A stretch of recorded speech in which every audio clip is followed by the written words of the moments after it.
It's about to go down. It's another episode of the Carlos Inspire Show. In this electrifying episode and podcast, ladies and gentlemen, we sit down with Jeff Fenster, the Visionaire, founder of Everbowl, a brand that's redefining the fast casual food industry with its unstoppable growth.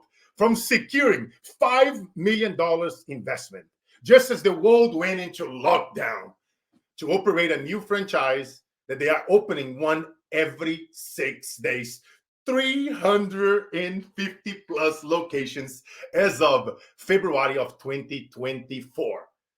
And how they went from almost shutting everything down to building this incredible company.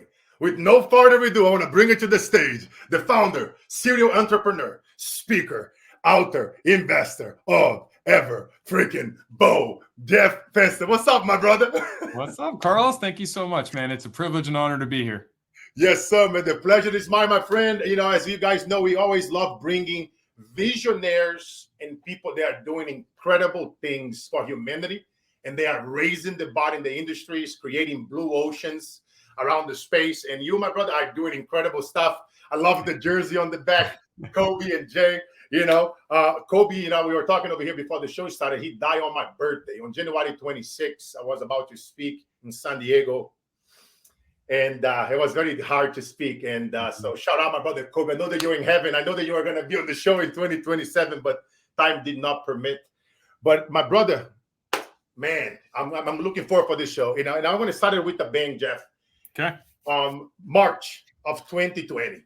You know, right after you secure $5 million from investors, no pressure, the whole world changed overnight with the onset of COVID and everything that went down. Now you are faced with the daunting task of shutting everything down, layoffs, all the things that all of us went through.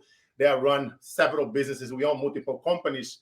I want you to walk us through, Jeff, how you navigated this unprecedented challenge. And what strategies, let's go deep, you implemented to pivot and thrive during such an uncertain times, my friend? Yeah, I mean, there's a lot there to unpack. But yeah, March 18th, 2020, we were not a franchise system. I had 28 corporate stores of my own. We hadn't just raised the capital, but from 2016 to March of 2020, we had raised $5 million. We had some investors. We were growing a corporately run QSR called Everbowl, craft superfood, like you mentioned, all the fun things. And I was never thinking about franchising, but we use a concept. And I, you know, in my background of selling a few companies and serial entrepreneurship, I always try to use vertical integration to grow and scale. So internally, we have our own construction company that I started just to build Everbowls. I have my own import company. So we bring in our own superfoods and control our own supply chain. Not knowing the benefit of that for how it was going to impact COVID, we were doing that to kind of shore up our own infrastructure and grow. And March 18th, 2020, we had to temporarily shut down 28 restaurants, lay off over 500 people. It was one of the worst days in my professional career. I mean, I went home, you know, I do this thing called my 5-minute pity party where I set a timer for 5 minutes. I cry, I scream, I curse. I'm a victim. Poor me. Why is this not fair? That day was a little longer than 5 minutes. I won't lie. I had to go probably an hour. But when the timer goes off, it's now, what are we going to do, right? You fall off a boat and you're in the water. You can sit there and dwell on it, or you start swimming and get out of the water. And so we had to immediately say, what can we do now to move forward? And we had no idea yet, but me and a few executives that I had laid off all came into the office on March 19th. And we said, what do we have at our disposal? And what can we do to start moving forward? And we looked internally and we realized we have a ton of superfoods because of our import company. So I had all this acai and all this pitaya, no open restaurants, but all this product. And we have customers that are at home that can't buy our product. And so one of my executives said, why don't we launch that concept we had talked about? And we named it Later Bowls, where we were going to package our product into boxes and sell 10 bowls that you could buy over the internet. And we spun up a Shopify website called laterbowls.com. You'd order it. We would deliver it with, dry ice, and it'd come to your door and you'd be able to make our bowls in the house. And that was like, okay, it's momentum, it's activity, it's strategic activity. So now instead of dwelling on why is this not fair, yada, yada, yada, we started to do this. And so really quickly, our customers said, hey, we want this, we want this, we want this. So we're generating revenue. we're focused on a positive, not dwelling on a negative. And our bowls start to disseminate throughout our 28 locations near our customers. And it was like, well, hey, this is working locally. What if we do this nationally? And so utilizing the relationship capital I had, I found a in with QVC through a good friend of mine. And he introduced me to a buyer. I shipped them the product. They liked it. They gave us an airing, and we sold 70,000 bowls in 7 minutes and sold out on our first airing on QVC. And now we're selling our product nationally. And we had 17 future airings, all sellouts. And, we generated close to $10 million in revenue selling direct to consumer through that platform. But something else fun happened. Customers around the country were eating our bowls and saying, well, there's no Everbowl near us. Can I franchise? Can I franchise? Can I franchise? And we reopened all of our stores May 1st of 2020. So locally, we were open again, San Diego, Orange County, and in Phoenix, but not nationally. And so we had over 500 franchise requests come in. And we said, you know what? Now's the time. We should now open our doors and start franchising because we can't be everywhere. And the world's asking for this. They want it. Let's deliver. So that's when we launched franchising. And we launched franchising in July of 2020 and where we are now. So then based on that, it allowed us to really grow and scale. We started selling a ton of franchises, transitioning from a operations company to a support company. And we ended up selling off our 28 corporate locations. We ended up buying some back later, but at the time, and dove all the way into franchising. And what's really cool is we build every Everbowl, so we can build them more cost effectively than any of our competitors and any GCs. We provide the food, so our food cost of goods and our food costs are lower, and we control that supply chain. So as we were navigating post-COVID, the supply chain hell, the construction hell, can't hire and find people to do things. We controlled those pieces for our system, so we were able to continue to open and scale. And so when the world was slowing down, we were accelerating, which created more buzz around our brand, attracted some very high-profile individuals, which we ended up partnering with. Our biggest franchisee is Drew Brees. He has 160 locations now, and he's an investor in the brand. And things just started to propel, and the snowball started to grow as it kind of goes down the mountain, and one thing leads to another, and here we are today. Wow. What an incredible story. One thing that for everybody that's struggling right now, you guys know the drill. God will never put you through something if he doesn't think you can handle, baby.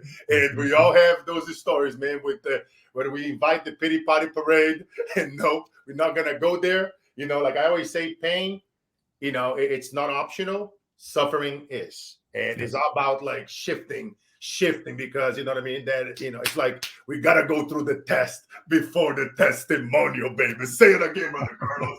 You gotta go through the test before the testimonial. And I love talking about expansion and rapid expansion, right? I often say it's no longer the big that eats the small, it's the fastest that consumes the slow.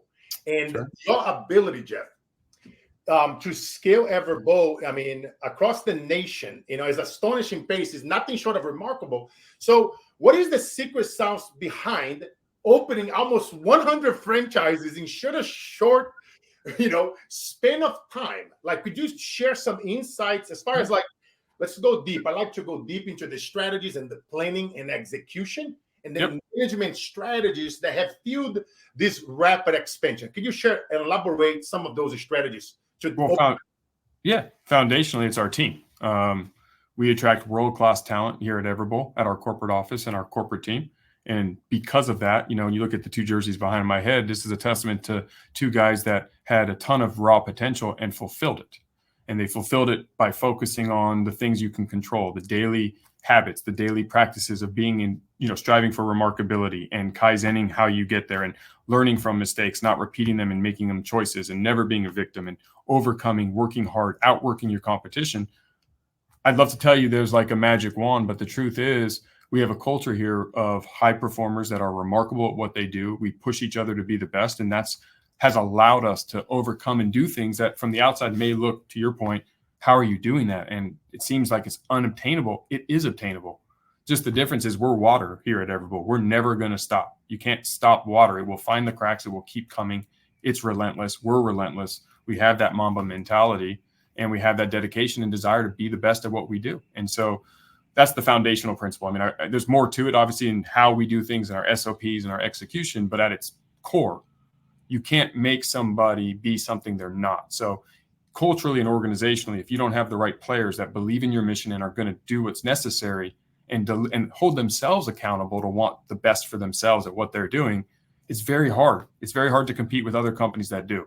And so we really pride ourselves on having a culture. We understand our core values. There's 5 of them. We don't, deviate from those. We hold those truths to be who we are. And it has allowed us this opportunity. And so from those, that gets into the weeds now, which is, making friends and having fun are our 2 main rules. And it's important because who can open so many doors. If I don't have a friend who can introduce me to a buyer at QVC, I don't get that opportunity. I don't generate all that franchise requests. We don't generate revenue at a time when we weren't generating revenue. And who knows what this business looks like. So that one introduction opened a door for us to generate tens of millions of dollars and opportunity. And I didn't know that at the time when I built that relationship. So the foundation of making friends with every single person you come in contact with, and being and leading with value, and seeing this world in the view of abundance instead of scarcity, and realizing that if you help everybody every which way you can, in turn, they're going to want to help you. And you have champions of you have champions of your brand, and things just happen. My friends call it Fenster luck, but it's because of what I put my attention and intention on and to, and it creates those opportunities. And then second, the other part of luck is recognizing the opportunity when it's there and having the ability, the skills necessary, and the team necessary to execute when that happens. Because if we didn't have the team to execute when the QVC opportunity presented itself and then be able to fulfill, well, then I'm telling you about this almost cool opportunity that we stumbled and fumbled on. And it's not this story. And so there's a lot there about holding yourself, that daily habit of accountability, being the best version of you. If you do that, just-in-time learning happens, just-in-time opportunities happen, and you really can do some remarkable things. And that's the definition and differentiator between the 1% and everyone else. Yes, I love that, Jeff. I love that big time. You see, Jeff, whenever I'm traveling around the world and speaking on stages, and I often refer to the founder of the companies, whatever company I'm speaking for, and I always say this, and that also applies to you big time, which is the speed of the leader is determined by the speed of the pack. Say it again, Brother Carlos. The speed of the leader is determined by the speed of the pack. And that's what you do, but you lead by example, and you bring, like you say, it's that energy that you bring, how you start the day, when you walk into the office, right? Like you guys watching us now, when you walk into your office, when people are talking about you, are you bringing the holiday spirit? Are they talking about you at the dinner table? Because guess what? I was talking about Everbowl at the dinner table. Is your brand doing that? Mm-hmm. Something that you got to think about, ladies and gentlemen. And it's so part also, one thing that you also mentioned, proximity. Being in proximity. By being in proximity, I love helping people, right? Finding them stages, referring them to stages. Now people come to me all the time for help with that. So many great friends that I met speaking on stages, like my good friend, shout out Alex Stern, founder of Constant Contact, sold the company $1 billion+. And again, refer me a ton of stages, because why? Friends of ours like Greg in San Diego, right? And it's the reciprocal. You focus on adding value to others, and the business that adds the most value wins every time. And that's what you guys are doing, man. And you touched base on something earlier, innovative cost reduction tactics. I want to go there because I want you guys to think about it, right? Right now, you're struggling with your brand, and maybe you wanted to reduce some of the costs. And I want to go there because scaling a business often comes with, it's like cost problems, right? And people run into scenarios where now they don't have enough credit to get another credit line and all the other fun stuff. You got to tap into your mortgage, refinance. We've been there, right? But you took some unconventional steps to keep this in check, including starting your own construction company to handle the build out of new locations. Talk about next level thinking, right? So what drove you to this decision, and how has this move, my brother, impacted your overall business model and cost structure? I mean, it was a game changer. I opened my first Everbowl in October of 2016. I was going to go build 100 of them and self-fund the whole thing. I had a few exits, so I had my own capital, and it cost $300,000 to open an Everbowl. And I was thinking to myself, why should it cost that much money for a smoothie bowl shop? It's just a lot of money. And I looked into it and I said, okay, you hire a general contractor, they hire a bunch of subcontractors, they hire a bunch of manufacturers and buy materials. Everybody marks it up. Everyone has to make a bunch of money. and I got to pay the end result. And because it's a first time for this group, there's no economies of scale, there's no learnings, there's no automation, and they have to turn down other jobs to take my job. So there's an opportunity cost, which means they must make the profit. Okay, that all makes sense to me. But I'm a serial entrepreneur. I'm a problem solver. The definition of an entrepreneur is a problem solver. My problem is I want to open 100 restaurants and they cost too much money, and I'm going to spend $30 million to go open 100 restaurants. That doesn't seem like a good use of capital. So what I like to do is I like to write my problem down, and instead of just solving the problem the way most people think, which is raise a bunch of money, take on debt, and just pay the bill, what can I do to make that problem disappear? I don't want to solve the problem. I want it to go away. I want to have a different problem. And so we just started thinking about it, and we're like, well, if we're going to go build 100 of the same thing, why don't I just build them myself? Like, why do I need somebody else to build them? I don't know anything about construction, so that's a new problem. But we can solve that. I can hire people. We can find talent. Like, I'm good at that. That's okay. If we do that and I bring the cost down, hey, now I'm getting something that's going to have scale. And so I invested, low 7 figures and built a construction fabrication company. Spent a ton of money up front. So that's the other challenge. It took about 11 or 12 stores before I started to really feel the savings. And it took about 20 stores till I started to recoup the majority of my capital. But fast forward, I can now sell an Everbowl and build it for a franchisee with equipment for about $110,000 from the $300 I spent, and still make money doing it, which means everybody wins. My franchisees win. I was able to win. And so it changed the business, because if you're looking at Everbowl versus one of my competitors, it's just more cost effective to build mine. And I'm just going to let you know, like, cash on cash return, you're opening a business, right? So we're more attractive from that side, and it made it to allow us to scale. It also allowed me to control that. So as we want to open in different cities and states around the country, I don't have to find a general contractor and hope they're good and interview them. I don't have to hope for, can the materials that we use be sourced locally, or where are we going to get it, and have all of this extra stuff. And fast forward, guess what? Now we build, which is the name of my construction company. I don't just build Everbowls. I build all of Shaquille O'Neal's big chickens. We build Capriotti's and Wing Zone. We're building stretch zones. We're now building pickleball membership facilities. We're now building for Dirty Dough cookies and all these other brands that are coming to us that have the same problems as Everbowl. I can solve for them now. And I built a business solving my own problems and spinning it off now to solve for others. And so any retail or restaurant concept that's looking to scale, or already has scale and is looking to renovate, we offer a turnkey solution that no one else does in the country, in a manner which no one else can do it, because I run Everbowl. So I know the pain points of the operator. I understand it. I don't speak construction. I actually speak what they're looking for. And so this business has turned into a massive opportunity for us. And we're like holding the hell on as we're going, because it grew so big by solving that problem. And so I would encourage everyone who is having business challenges, if you have a problem, don't just immediately rush to solve the problem. Take a moment, step back and say, okay, what if we rethink the problem? Can we make it disappear by changing a different behavior? Right? And if you can, who knows what can happen from there, right? Because if you're an entrepreneur, you're an entrepreneur.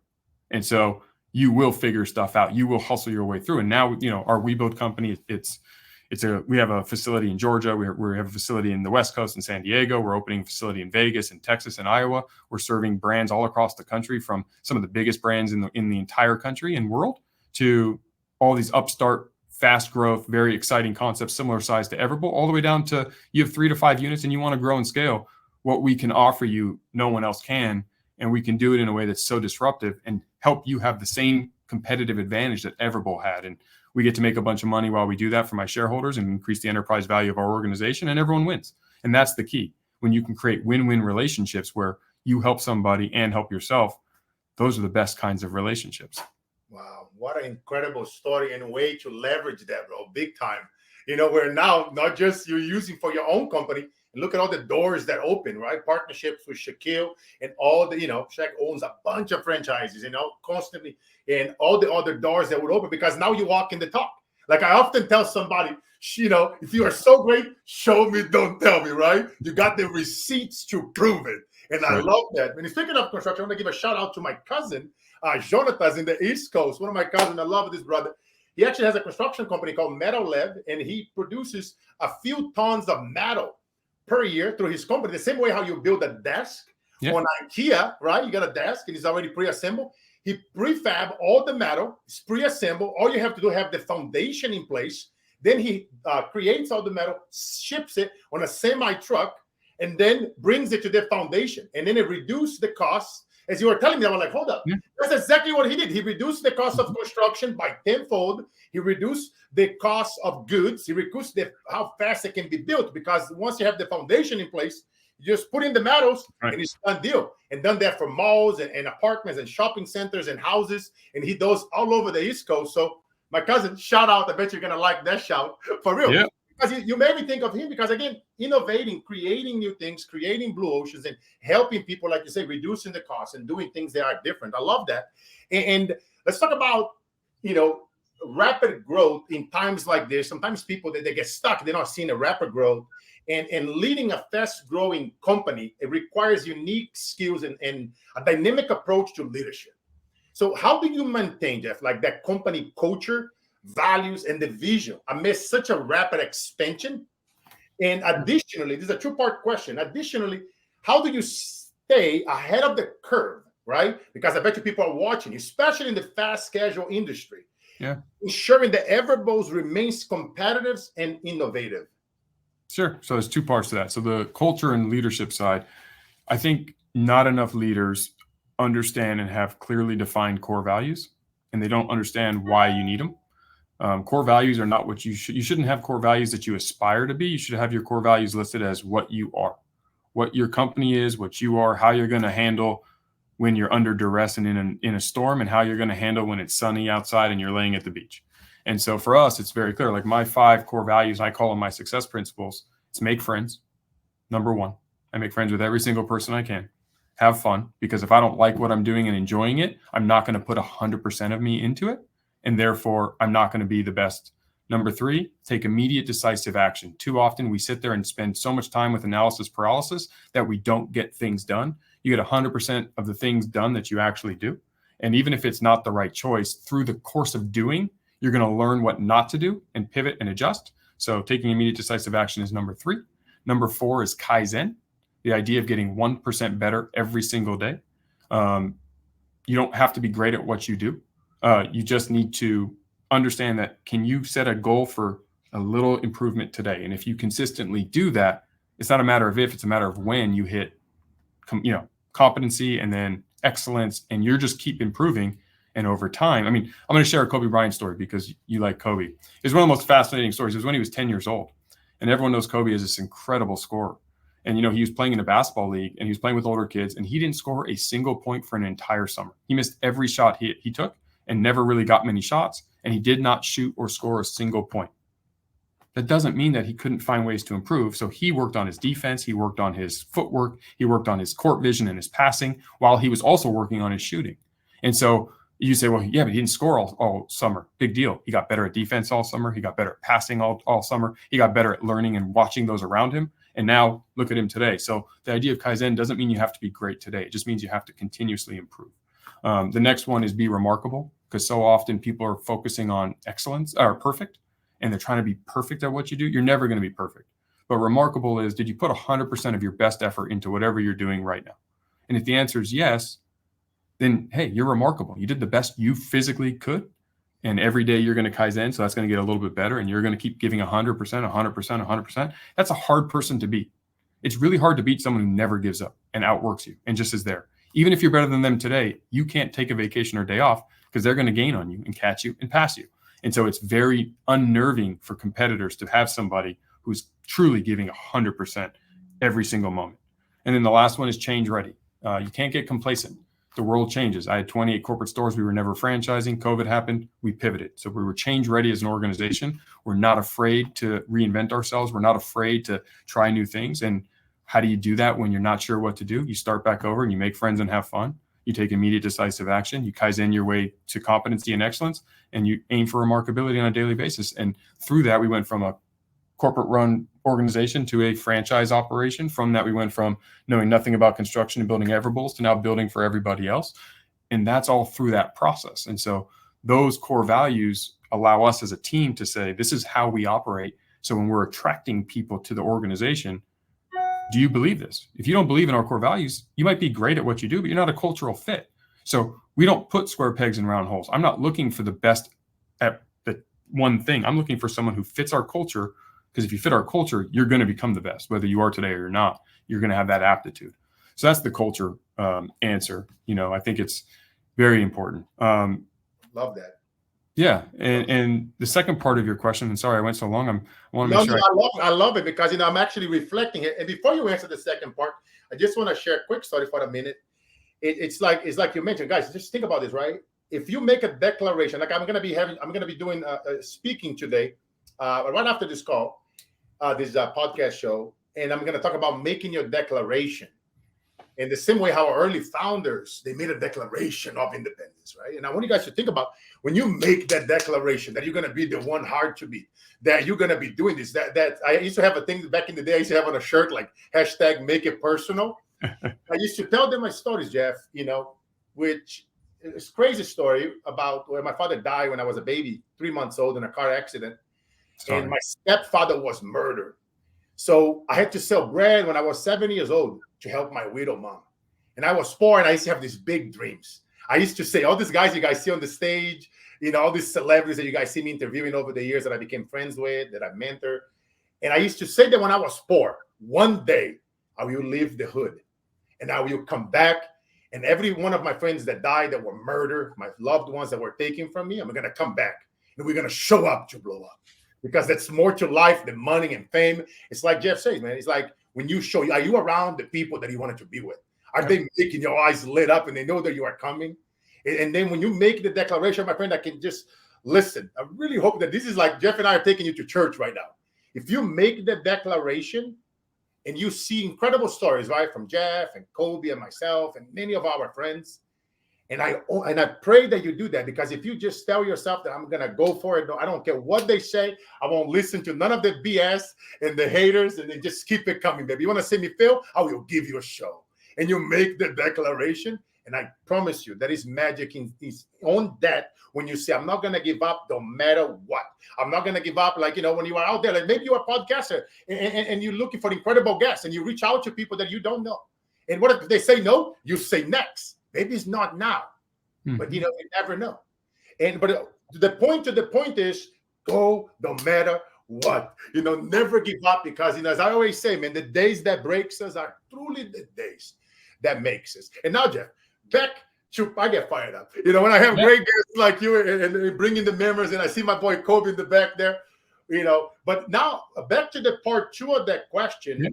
And about how to stay ahead and ahead of the curve and innovating and remaining competitive. And I love a shout out to our brother from another mother, Gary V. Jeb, bam. For you guys are always taking to another level. Gary's always taking to another level. And so let's talk a little bit about that part of the innovation and in this competitive space, which is the fast food casual industry, which is you guys are dominating. Educate to dominate. Boom. Well, I want to give everyone a hack first, because I think it's the foundation, which is, are you constantly learning about your space, right? Are you looking at the people who have done it before you at the highest level? Are you, stealing ideas from competitors?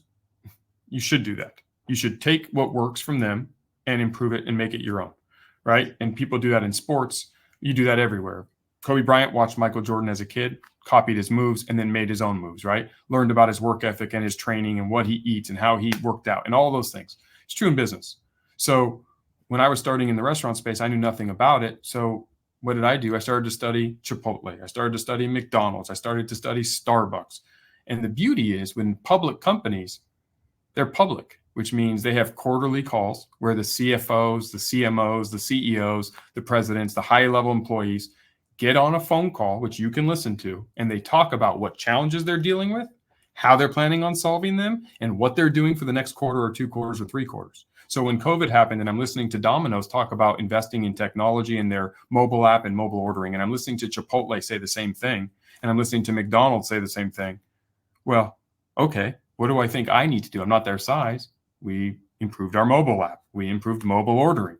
We started to realize I don't need to be smarter than them. I need to learn from them. So the collective power of your industry. There's public companies in every industry. So take advantage, learn from them, and then figure out how you can apply those lessons to your own organization at your own size. And so I think that that's a little hack that I use. It's helped me kind of understand what they're thinking about and what they're seeing, because they have teams and teams of people and units all over. Same thing with construction or import and supply chain, or, now with my show, the Jeff Fenster Show with Entrepreneur, I study some of the best podcasters, and, from the Joe Rogans, the Patrick Bet-Davids, the Carlos Siqueiros, all of you, right? I want to learn, and I want to see what you guys are doing and how you're growing your show. And so I took what I liked, I took what I thought was valuable, and I'm implementing it. When I launched my book, I wanted it to be a bestseller. So I started to look at my friends who had bestsellers. What did you guys do? How did you do it? And then I took, I didn't create all of those. Thank you. I didn't create all of those concepts. I emulated a lot of those and made some of them my own and tried to improve it where I can. And if you do that, it's going to help you stay competitive. But the latter part, and I think to the Gary Vee part, is you also need to amplify. And the way you amplify, you can spend money with ads.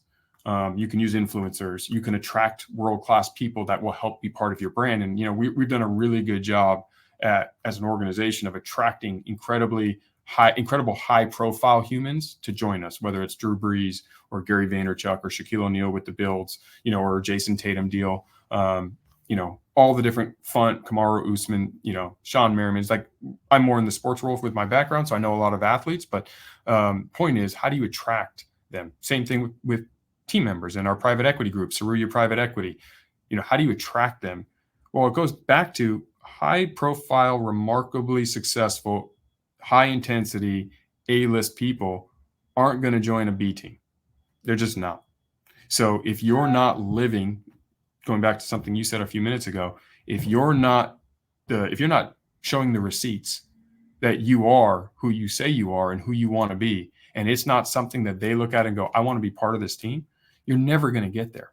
So all the things we just talked about for the last 25 minutes is the foundation to then do this final piece, which then creates the explosive growth that people are seeing and saying, hey man, how is this all happening? It's because we have an incredible team of people that show up every day. We strive for remarkability. We're killing it in every direction, which way we can. We're staying ahead of the curve by studying and learning and opening doors and taking immediate action, because we live this every day. When a Gary Vee, the opportunity, me and him are talking and I'm on a stage and I'm speaking and we're chatting about what we can do. It's not a question of, well, who's Everbowl? Why would I, and who's Jeff? And do I want to associate with this brand? And that's all validated. Now it's a question of, does it fit? Is it a win-win? With his VFriends community. And we just launched a collab. I don't know when this will air, but last week. And that collab was about VFriends and Everbowl and how you can now get access to VFriends and certain VFriend toys and get part of his NFT collection only exclusively at Everbowl locations around the country. He came to Everbowl. We did a meet and greet with customers, and he's going to drive traffic there. We chose each other to do that because it benefited VFriends and his new initiative. It benefits Everbowl and all of our stores because it's driving new customers in. But Gary could have gone to any concept to do that. There's a reason he felt comfortable working with Everbowl and myself. And it's not because I had a good one line to tell him and I made some big promise. It's because of the history of who we are on a daily basis and how we adapt and pivot. So he didn't have that concern, just like I don't have that concern that Gary can't deliver on his side. And so the Kobe's want to play with the Jordans, right? So you need to make yourself and your organization remarkable. And when you do that, the opportunities when you meet the people that you want to bring in and help and amplify, they're going to want to participate. And so often you get the chance to meet them, but you're not ready for them and they don't say yes. And then forevermore, you're saying, man, if I only had, yes, Gary Vee could blow up lots of concepts. So can Michael Jordan, and so can LeBron James, and so can you name your person. The key is you need to be ready when that opportunity is there. And you do that by not having to get ready, but stay ready. And you stay ready by your daily habits. Yes, man. Wow. Incredible. I just love hearing those stories, right? It's like innovating and goes back, right? Proximity. Who do we surround ourselves with? The receipts, the miles, and it comes all along. That's just incredible. I often talk about, Jeff, people when I speak at private masterminds and to like CEOs, and we talk about, Starbucks, for example, right? You mentioned Starbucks. And I often ask people the question, what do you think is this Starbucks money-making product? And a lot of people normally think it's the coffee, and this is like, no, it takes 30 to 90 days to train a barista to do a coffee. But guess what, guys? Here's the secret. Here's the secret sauce. How long do you think it takes to train somebody to bake a goddamn cookie? So guess what? Their cookies is their money making. The profit margins are insane. So you see, like just like Jeff has been talking about, we have really good hope. You guys need to really listen to this show over here. This should be like in Harvard class. Jeff is literally giving you guys the layout. As you guys know, I love extracting the knowledge from my guests so that you guys can look at it, feel inspired, empowered, and get to work, because hard work works. And Jeff, as we're getting towards over here, the end of the show, I'm looking ahead, what is next, man? What is next for Everbowl? I mean, are there any market products, maybe some hints that you can give us, some innovations you are particularly excited about exploring in the near future? Well, I mean, Everbowl's growing. So we're opening, a store every 6 days. We're coming to new markets all across the country. We're coming to the Northeast in Boston. We just opened in New Jersey. We just opened in Bettendorf, Iowa, and Rock Hill, South Carolina. So if you're in a market and you don't see an Everbowl anywhere and you're interested, hit us up, obviously, or hopefully one's coming soon and it just hasn't happened yet. But we want you part of our, if you're a high performer, right? We worry about people first. There's the Marcus Lemonis, if you know who he is, he's got this, he publicized the idea of people, process, and product as the 3 Ps of business. And everyone has their own prioritization of those 3. What is most important? For some companies, it's product. For some, it's process. For some, it's people. For me, it's people all day, every day. I want to be around the greatest people. You put great people together, great things happen. And we're continuously adding more great people to our sphere, always looking to do that from top down or bottom up. I don't care which way and which path. If you're someone who operates at that highest level and are looking to join a remarkable team, then we'd love to have you. But outside of that, I mean, really, I don't do 5 years in the future, right? You got to win the day. And so we organizationally keep winning the day. Yes, we're playing chess. Yes, we have this bigger vision, but we don't spend so much time dreaming about what we're going to do once we do all these other things. It's how do we win today? Let's go win the day. And if we win the day today and we keep winning, you know what? You look back and you go, look how far we've come. And maybe we don't do enough of that. Take someone like coming on a show and hearing you say these things, which makes me blush a little bit, because we don't spend enough time looking in the rear view, because that's not where we're going. What we did yesterday is cool, but today's a new day. And I don't want my best day to ever be yesterday. And that fear keeps me driving every moment. I don't want to be like, oh man, I remember that day, like that, those days were the best. Like I want my best days to still be forward. And how do we continue to create? And so organizationally at Everbowl, we're trying to continue to innovate. We love ideas. We're not afraid to learn from our customers and from our fans and from our employees and from our coworkers and teammates. So if you have ideas for us, please share them. I'll be the dumbest guy in the room every day, and we're going to keep trying to grow. Wow, no, man, I love that big time. It's just think about a lot of great stuff, man. You guys literally success live clues, ladies and gentlemen. Now you guys know Jeff. You follow him on Instagram at Jeff Fenster at Fenster Jeff. You guys can go to everbowl.com. For you guys that are gonna right below over here the screen, everbowl.com, and you guys reach out. Fastest growing franchise, man. I love what these guys are doing. I love their values. You guys know me, I'm big in faith, family, values, and beliefs, and these guys are just taken to another level.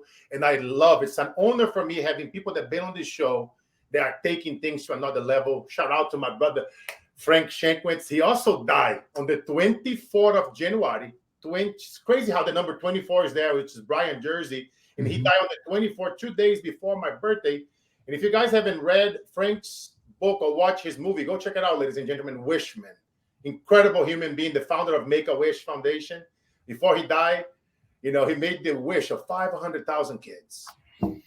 500,000 kids have the wish granted because that man showed up. The way how Jeff shows up, the way how I showed up, the way how we keep showing up every day, no matter what, where we're going to keep putting the work, because hard work works. Yeah, we've done some cool things in the past, but it's not over yet, baby. We have so much more than to think. My greatest fear is knowing that if I was going to die on an airplane when I travel to speak around the world, knowing that if there was anything left in that gas tank.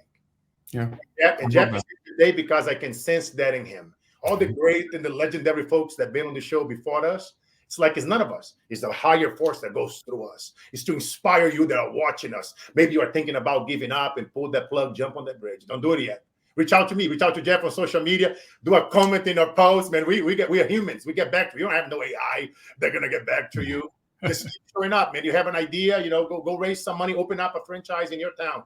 Jeff just gave you the clue. They're expanding, they're growing, they're making the competition irrelevant, as I like to call it, baby. And Jeff, before I let you go, I asked this question to every great human that's been on my show.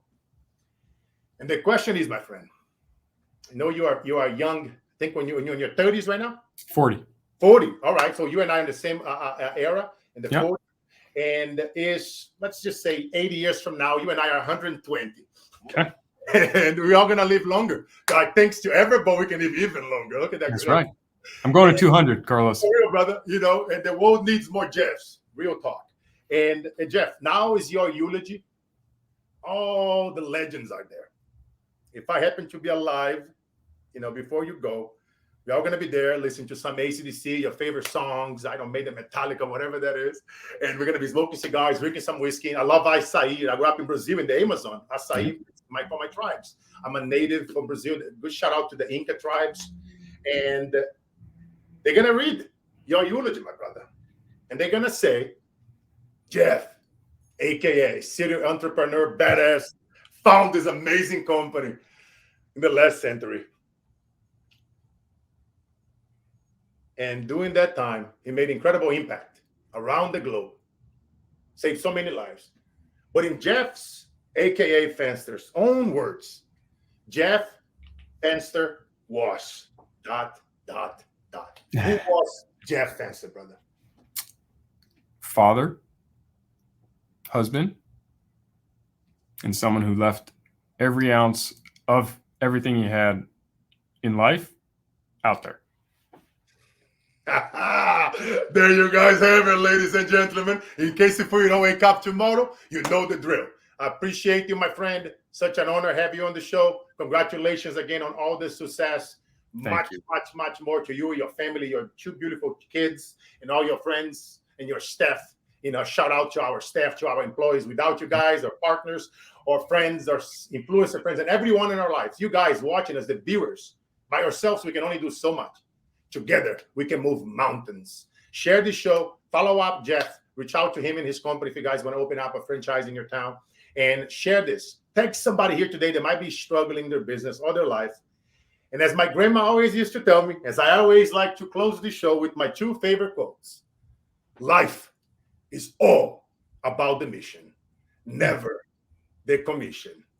And whenever you feel like giving up and you're stressed, and a COVID comes and you have $5 million of money, that you're like, God damn, what am I going to do now? What am I going to say to these people? Because if you go into something struggling, and if you're depressed, full of anxiety, you know the drill. The days that breaks us are truly the days that makes us. Let's freaking go. God bless you, brother. I'll see you guys. Thank you.